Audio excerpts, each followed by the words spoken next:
حي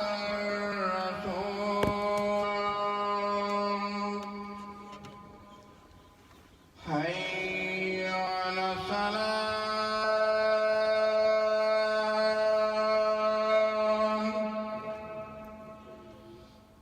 حي على السلام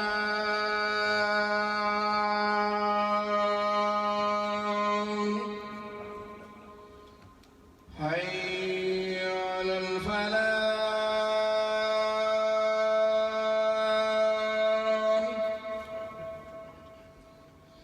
حي على الفلاح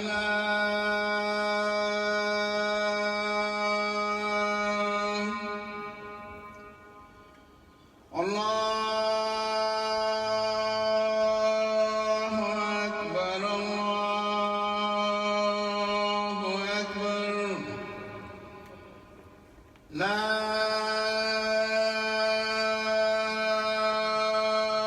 إله إلا الله.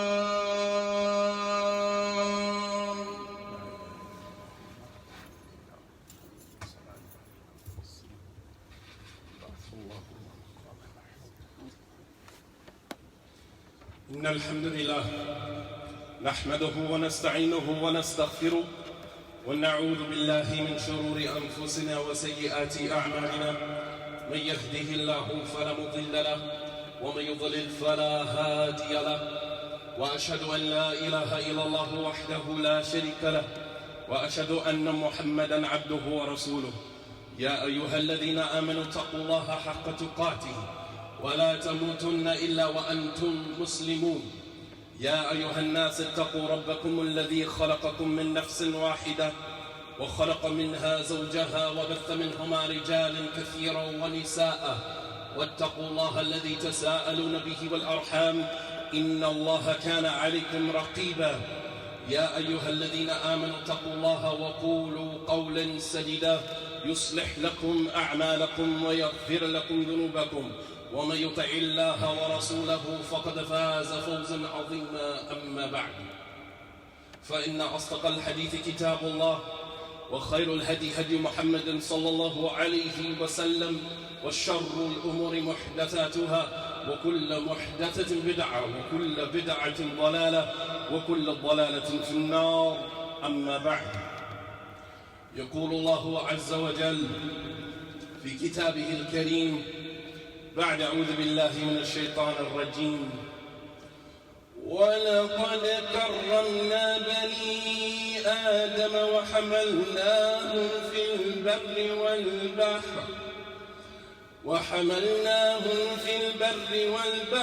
ورزقناهم من الطيبات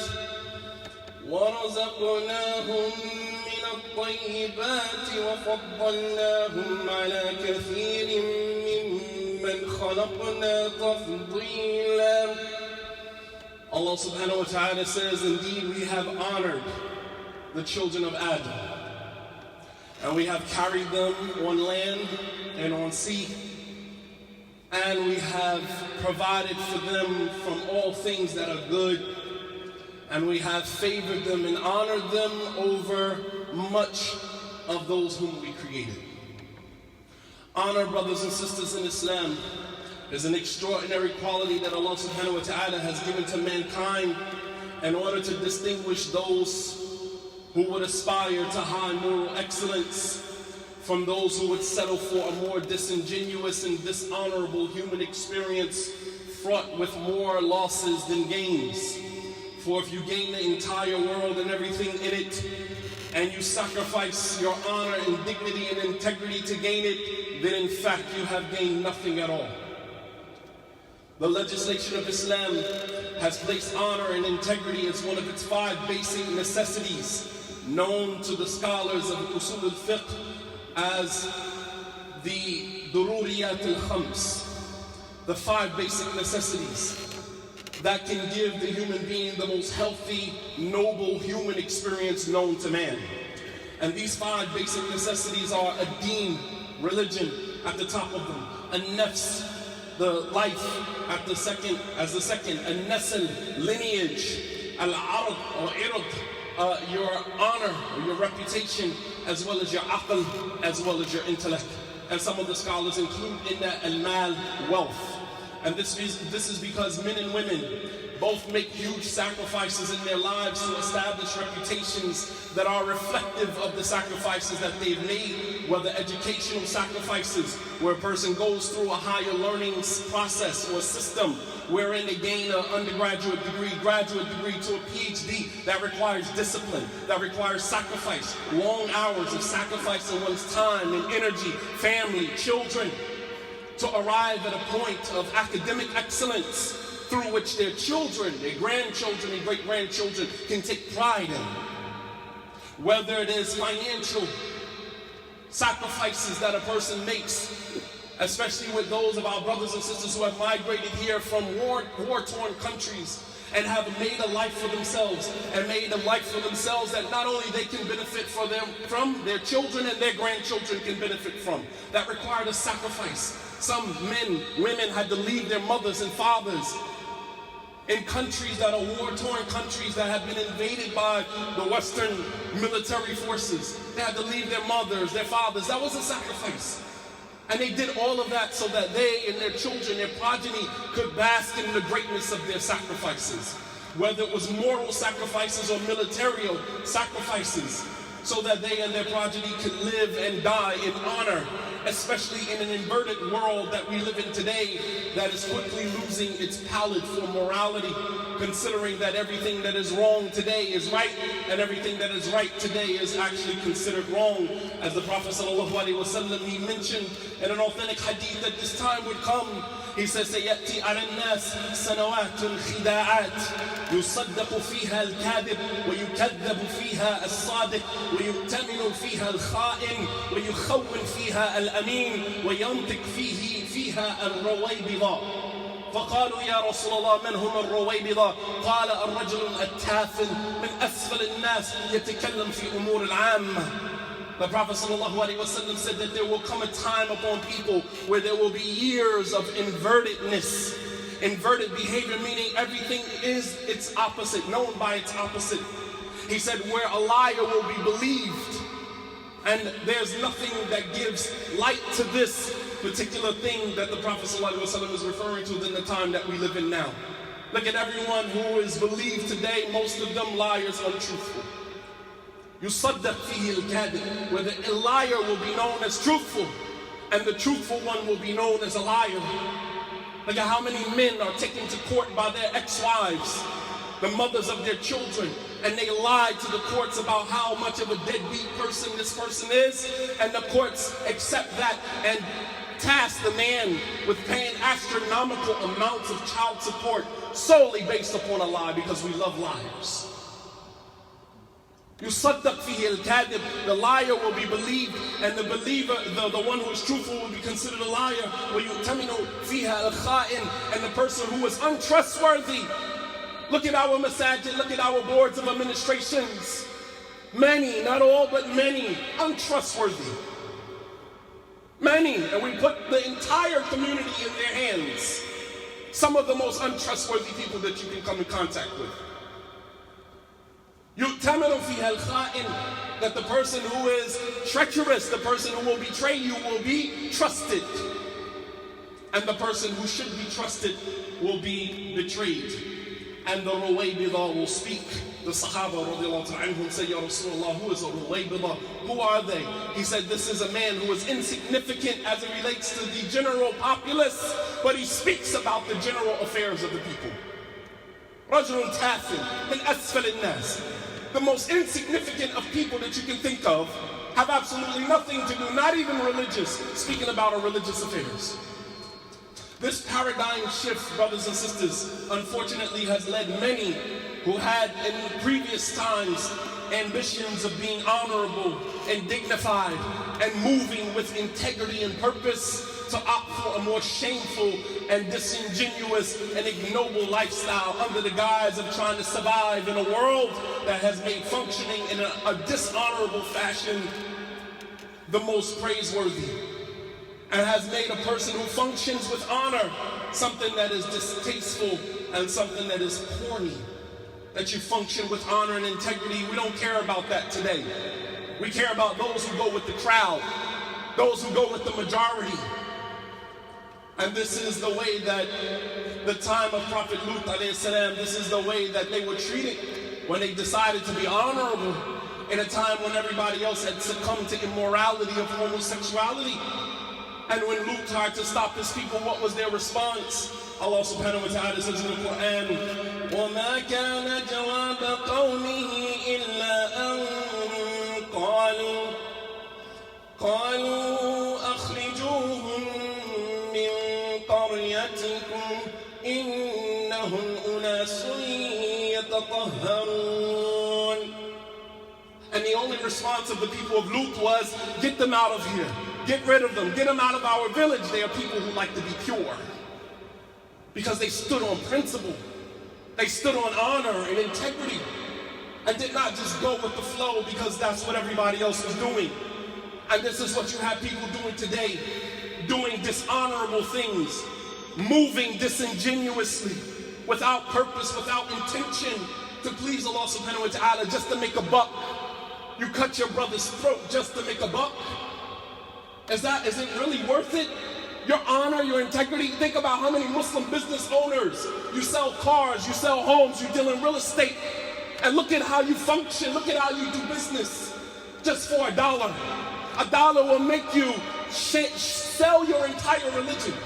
How you sell your religion? Because your character is your religion. Ibn al-Qayyim rahimahullah ta'ala, he said, "Man faqaka fil khuluq, faqad faqaka fi din, li'anna ad-din kulluhu khuluq." That whoever outdoes you in good character, in fact outdoes you in religion, because our entire religion is good character. You sell your deen for $1. This is where we are moving dishonorable. As even during the time of the Prophet sallallahu alaihi wasallam, he bought a horse from an Arabi, from a Bedouin. And when the Prophet went home to go get the money to bring it back to pay the Bedouin, he came across another group of people who offered him more money. And he yelled at the top of his lungs, if Muhammad wants to buy this horse from me, then he must give me more than what these guys are going to give me. The Prophet ﷺ said, wait, woe be to you. How dare you? I already made you an offer for the horse, and then you take it and sell it to someone for more than the price that you sold it to me? The man said, I don't recall that conversation. The Prophet ﷺ said, Man yashhad, who will bear witness that I bought this horse from this guy? And one of the Prophet's companions said, me, Ya Rasulullah, I bear witness. The Prophet ﷺ, here again, checking the person. Don't agree with me because you think that I'm cool. The Prophet asked him, why do you bear witness? You didn't see this transaction. The man said that I believe that you received revelation from the heavens. How would you lie in something about a horse? Allahu Akbar. These were men with integrity, men with honor. Today we'll agree with a person just because it seems like the person is speaking our language. So I agree with him. And in the moment that he says something that I disagree with, we throw the baby out with the bathwater. That's not what Islam teaches us. We move with honor. We move with purpose. We move with integrity. We move with sincerity.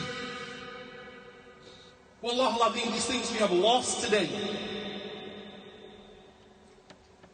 The Prophet ﷺ referred to this behavior as selling your deen. As he said, sallallahu alayhi wa sallam, بادروا بالأعمال فتن كقطع الليل المظلم يصبح الرجل فيها مسلما ويمسي كافرا ويمسي مؤمنا ويصبح كافرا يبيع دينه بعرض من الدنيا. The Prophet sallallahu alayhi wa sallam said, hasten to do good deeds so that you become accustomed to doing it. So when times of trial and tribulation come, you don't have to get yourself ready because you have already been in the habit of doing good deeds. He said, hasten to do good deeds before there come dark times like the darkness of the night, where a man will go to sleep a believer and wake up a disbeliever. He will go to sleep a believer and wake up a disbeliever, and wake up a believer and go to sleep a disbeliever, sell his deen for a share of this dunya. If that's not the time that we're living in today, look at your business transactions. Look at your friendships and how we cut people off. We run through friends like we run through sneakers and socks. No integrity, no honor whatsoever. Be aware of a person that doesn't have enemies. Be aware of a person that doesn't have enemies. Because that means that in your entire life, you never stood for anything. The moment you stand for something, you're automatically going to gain enemies. Just because of your integrity. That comes with the territory. Stand-up individuals. And this is what we're lacking today. But the Prophet ﷺ said you will sell your religion for a share of this dunya. And as I said before, selling your religion, which we say selling your soul, is selling your character. Because your deen is your character. When a man is stripped of his honor, brothers and sisters, whether he gives it away, sells it, there's nothing left for this individual. And as believers, we should know that we've already made a deal with Allah subhanahu wa ta'ala for our souls. My soul is not for sale. My integrity, my honor, my character is not for sale. Allah subhanahu wa ta'ala says in the Quran, إِنَّ اللَّهَ اشْتَرَى مِنَ الْمُؤْمِنِينَ أنفسهم وأموالهم بأن لهم الجنة. That indeed Allah has purchased from the believers their souls and their wealth in exchange for Jannah. My soul is not for sale. My character is not for sale. My integrity is not for sale. My honor is not for sale. My sincerity is not for sale. You can't buy that. Allah already purchased that in exchange for Jannah. Allah subhanahu wa ta'ala mentions in another ayat in the Quran, understanding the human being and his love to negotiate. You're going to mess around and negotiate with the wrong one. You negotiate with the devil. You negotiate with shaitan. There's no coming back from that. Shaitan doesn't want you to just disobey Allah. Shaitan wants you to disbelieve in Allah. As the scholars of Islam, they said that sins are the gateway to kufr, to disbelief. You see it as, oh, shaitan want to get me to disobey Allah. No. You're thinking too shallow. Shaitan doesn't want you to just disobey Allah. Shaitan wants you to disbelieve in Allah. Because if you continue to sin down that path, that's exactly where it will take you. Allah subhanahu wa ta'ala mentions in another ayah in the Quran, يَا أَيُّهَا الَّذِينَ آمَنُوا هَلْ أَدُلَّكُمْ عَلَى تِجَارَةٍ تُنْجِيكُمْ مِنْ عَذَابٍ أَلِيمٍ.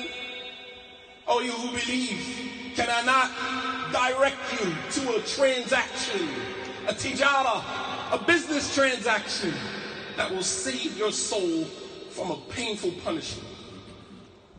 The human being in his love to negotiate. This is Allah subhanahu wa ta'ala negotiating with you for your soul. And when you sell your soul to Allah subhanahu wa ta'ala, there is nobody else that can purchase that. When a man is stripped of his honor, he's stripped of everything. And this is why Islam has made the honor of the Muslim one of the many aspects of his life that remains sacred. And the consequences for infringing on a man's honor are severe in Islam. The Prophet ﷺ said, كُلُّ مُسْلِمٍ لِلْمُسْلِمِ حَرَامٌ مَالُهُ وَدَمُهُ وَإِرْدُهُ. That the whole of a Muslim to another Muslim is sacred. His blood, his honor, and his wealth. Sacred. Meaning, let me translate sacred, because many of us listen to khutbahs, we read authentic texts, and then we walk away and say, yeah, I know that's part of the religion. So let me explain to you the consequences. Let me explain to you what that means. When Allah subhanahu wa ta'ala, when the Prophet ﷺ says something is haram, that means to infringe on that thing without due right are severe consequences. Maluhu, dammuhu, wa irduhu. His wealth, sacred. When you do business with a Muslim, look at his money and understand that his money is not like anybody else's money. His money, sacred. That doesn't mean that we infringe on the wealth of non-Muslims either. But your brother in Islam, your sister in Islam, la wallahi, that has severe consequences. When the money exchanges hands, be aware that that is sacred. When you bring up your brother's name in a conversation, understand that that man, that woman's reputation, sacred. You do not have carte blanche to just speak about another Muslim without exercising caution. You should be cautious when the name of a Muslim comes out of your mouth, because that has severe consequences. And his blood. For a lot of our Muslim brothers who play around in the streets out here, you play with guns, you play with gangs, you play around in these streets out here and you spill the blood of another Muslim. And it's not for you to judge and say, well, he don't pray, or neither do you. It's not your place to say how much of a Muslim is, how much of a Muslim he is, or how much unsacred his blood is. That's not your place. Usama ibn Zayd cornered a man from the disbelievers. Him and one of his companions from the Ansar during battle cornered him. And Usama said, when I lift my sword up to stab him, the man said, Ashhadu an la ilaha illallah, Ashhadu anna Muhammadan Rasulullah. Right there on the spot. Usama said, my companion from the Ansar backed away from him. He said, but me, طعنته برمحه حتى مات. He said, I kept stabbing him with my spear until he died. Usama took matters into his own hands. The Prophet ﷺ asked Usama, Ya Usama, أقتلته بعد أن قال لا إله إلا الله? You killed him after he said لا إله إلا الله? Usama said, Ya Rasulullah, ما قاله إلا مخافة سيفي. He only said it because he was in fear that I was about to kill him. The Prophet ﷺ said, Ya Usama, أشققت عن صدره? Did you open his chest to see whether he really believed? That's not your place. Did you open his chest to see whether he really believed? He said, ماذا تفعل يا أسامة بقوله لا إله إلا الله بين يدي الله سبحانه وتعالى? He said, Usama, what do you want to do about his statement, La ilaha illallah, when you stand in front of Allah subhanahu wa ta'ala, Yawm al-Qiyamah? There's consequences to that. Usama said, I wish I had not been born until this day. I wish I didn't do it, because the consequences are severe. This is the honor of a Muslim, the reputation of a Muslim. And in today's time, we just throw a person's reputation out the window because you disagreed with him, because he said something that you didn't like, he said something that you don't agree with. That doesn't give you right to throw a person's honor out the window. There were many of the Prophet ﷺ's companions who infringed upon the right of Islam, infringed upon the right of the Muslims. And the Prophet ﷺ still approached their honor with caution. It's a delicate matter. Khatib ibn Abi Balta, he sent a letter to the Meccans to inform them that the Prophet ﷺ was coming. Allah revealed it to the Prophet ﷺ. He sent some of the Sahaba to go retrieve the letter. He opens the letter and there's Khatib's name on the letter. That's all the proof he needed. Not to mention Allah had already revealed it to him, so he actually didn't even need to approach him. But he wanted to hear his why. What's your why? Why did you do this? And he asked Khatib, Ma hamalaka ala hada? What made you do this? And Khatib, he said, Ya Rasulullah, don't be so quick to judge me. He said, I didn't do it out of kufr. I didn't do it out of a love for kufr. I didn't do it irtidadan an dini. I didn't do it because I apostated from my religion. He said, but I am not from Quraysh. Most of your companions are from Quraysh. So they have, some protection when you enter into Mecca. My family doesn't. I just wanted to let them know that you were coming. Umar radiallahu ta'ala anhu, not having it, he said, Ya Rasulullah, da'ni adrib unuq hada munafiq. He said, oh Messenger of Allah, leave me to strike the neck of this hypocrite. One mistake caused Umar to just overlook everything that he did. The Prophet ﷺ said, La ya Umar. No, Umar. No. He said, إِنَّهُ شَهِدَ بَدْرًا. He participated in the battle of Badr. أَمَا تَعْلَمَ مَا قَالَ اللَّهُ سُبْحَانَهُ وَتَعَالَى فِي أَهْلِ بَدْرٍ إِفْعَلُوا مَا شِئْتُمْ قَدْ غَفَرْتُ لَكُمْ. He said, and aren't you aware of what Allah said about the people of Badr? Do as you please, I have forgiven you. That status does not just thrown out the window because of something, a mistake or two that the person has done. People work and sacrifice for their honors and their dignity and their integrity, and we throw it out the window for the smallest little mistake. Not just his honor and reputation, but the reputation of his family. We start calling the man's children by the name that was given to the father. La ilaha illallah. بارك الله لي ولكم في القرآن العظيم ونفعني وإياكم بما جاء فيه من الآيات والذكر الحكيم. أقول ما تسمعون أستغفر الله لي ولكم ولسائر المؤمنين من كل ذنب فاستغفروه إنه هو الغفور الرحيم.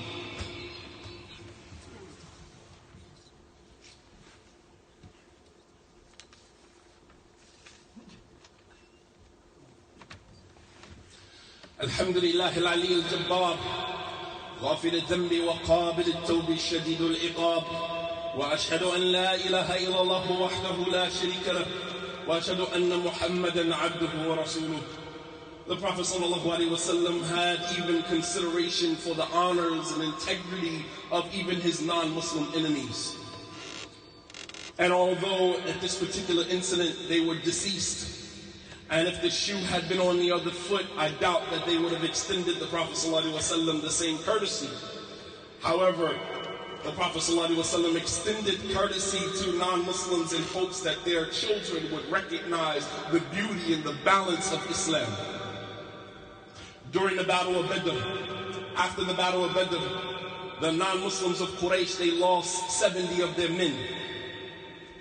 And the Prophet ﷺ, when their army retreated and ran off the battlefield, leaving all of the bodies of their fallen men on the ground, the Prophet ﷺ asked the Sahaba to dig a hole and to push the bodies of those deceased in it, burying the bodies of the dead of his enemies. A man's character is not looked at, is not judged by how he treats his friends, but how he treats his enemies. That's honor.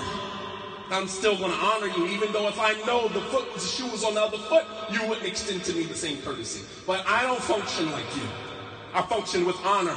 I function with integrity. I'm not going to leave the bodies, slain bodies all over the ground. And he stood over the Khalid, he stood over the ditch, and he said to them, هَلْ وَجَدْتُ مَا وَعَدَ رَبُّكُمْ حَقًّا فَإِنِّي قَدْ وَجَدْتُ مَا وَعَدَنِي رَبِّي حَقًّا. He said, oh, people of the ditch, have you found the promise of your Lord now to be true? Indeed, I found the promise of my Lord to be true. The Sahaba turned to the Prophet ﷺ and said, Ya Rasulullah, tukallimu al-mawta? Are you speaking to people who are deceased? The Prophet ﷺ said, ma antum bi asma'i ma aqulu minhum, lakinnahum la yastati'una an yujibu. He said, they said, oh Messenger of Allah, you're going to speak to dead people in the grave.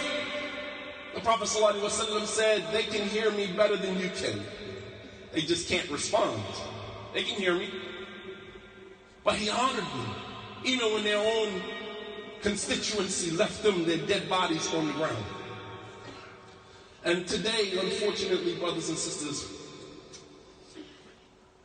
we lose honor for one another. We have no honor, dignity, many for other people. Integrity, all of the sacrifices that people have done to establish their honor and integrity and the honors of their families. And we dishonor that. Our pain, what the person did to us, determines whether or not we want to honor you.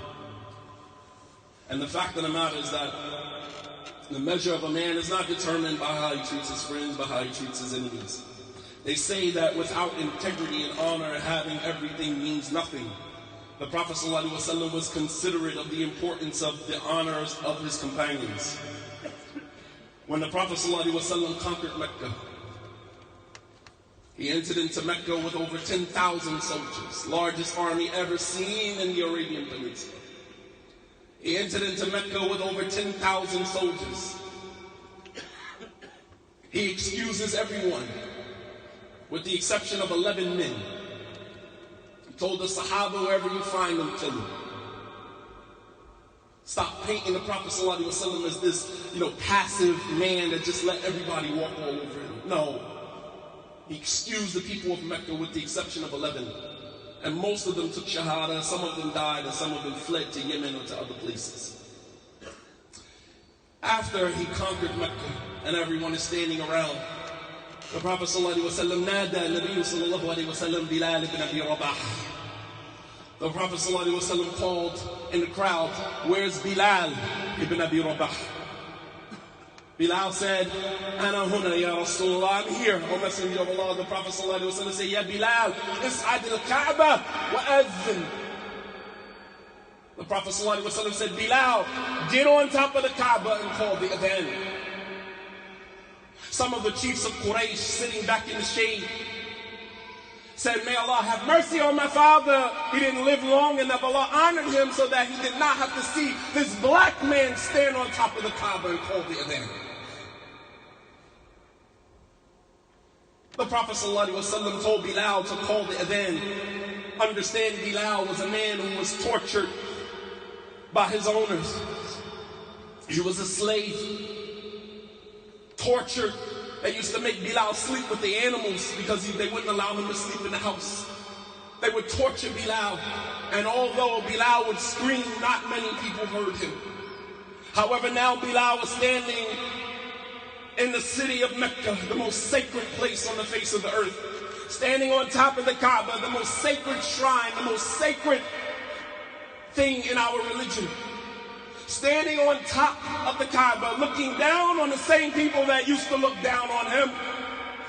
And now calling the adhan loud so everybody can hear his voice. The Prophet ﷺ restored his honor, the honor that was taken away from him. Because to have everything without honor, you have nothing. The conquest of Mecca would not have been as great and as extraordinary as it was without the honors of those who were dishonored during the Prophet ﷺ's early years of struggle being returned to them. He restored their honor. You don't get to bask in your greatness and then leave the people that's following you to just take the lowly place that other people have given them. When Zahir ibn Huram came to the Prophet ﷺ, the Prophet grabbed him from behind, joking with him. And he said jokingly, Man yashtari hadal abd, who will buy this slave? And Zahir said, Ya Rasulullah, la tajiduni kasidan, la yashtarini ahadun. He said, O Messenger of Allah, if you're referring to me, you will find me worthless. Nobody will purchase me. The Prophet ﷺ said, Bal anta indallahi khalin. He said, no, to Allah, you are priceless. Restore his honor. He said, I'm worthless based upon how society sees me. The Prophet ﷺ said, Bal anta indallahi khalin. He said, no, you are priceless. Don't ever undervalue yourself just because people can't see your worth. Don't ever undervalue yourself because others fail to see your worth. If you right with Allah subhanahu wa ta'ala, that's the only validation that you need. And we pray to Allah subhanahu wa ta'ala that we move from this point forward in our lives with honor, if we haven't before, that we understand the importance of muru'ah, we understand the importance of integrity, we understand the importance of honor, we understand the importance of dignity, we understand the importance. There were men who died for their honor. Died for their honor. Hajjaj ibn Yusuf said to Anas ibn Malik, you were the one making all of these statements against me and making dua against me. Hajjaj ibn Yusuf was oppressive governor put in place by Abdul Malik ibn Marwan, put in place. And Anas used to make dua against him. And he found Anas and he said, I'm going to kill you. And Anas said, Wallahi, if I knew that you had the ability to kill me, I would worship you instead of Allah. You don't own anything. If you kill me, that's only because Allah gave you permission to do so. You are not the power. It's honor, dignity. I'm not going to crumble under the weight of your sword. I don't care about you or your sword or your gun. You take my life, you only do so because Allah gave you permission to do so. Not because you have the power. You don't have no power. La hawla wa la quwwata illa billah. There's no power, no might, no strength except with Allah subhanahu wa ta'ala. That is understanding Tawheed. That is what it means to live a life understanding that you are muwahid, that you are for Allah subhanahu wa ta'ala. As Ibn Qayyim said in ending, فَلِوَاحِدٍ كُنْ وَاحِدٍ فِي وَاحِدٍ. So for the love of one, be one in the path that leads to one. Allah subhanahu wa ta'ala. ربنا آتنا في الدنيا حسنة وفي الآخرة حسنة وقنا عذاب النار. اللهم إنا نسألك الهدى والتقى والعفاف والغنى. اللهم أحينا ما كانت الحياة خيرا لنا وأمتنا إذا كانت الممات خيرا لنا يا ذا الجلال والإكرام. اللهم إنا نسألك الهدى والتقى والعفاف والغنى. اللهم صل وسلم وزد وبارك على عبدك ورسولك محمد وعلى آله وصحبه أجمعين. وآخر دعوانا على الحمد لله رب العالمين وأقيم الصلاة.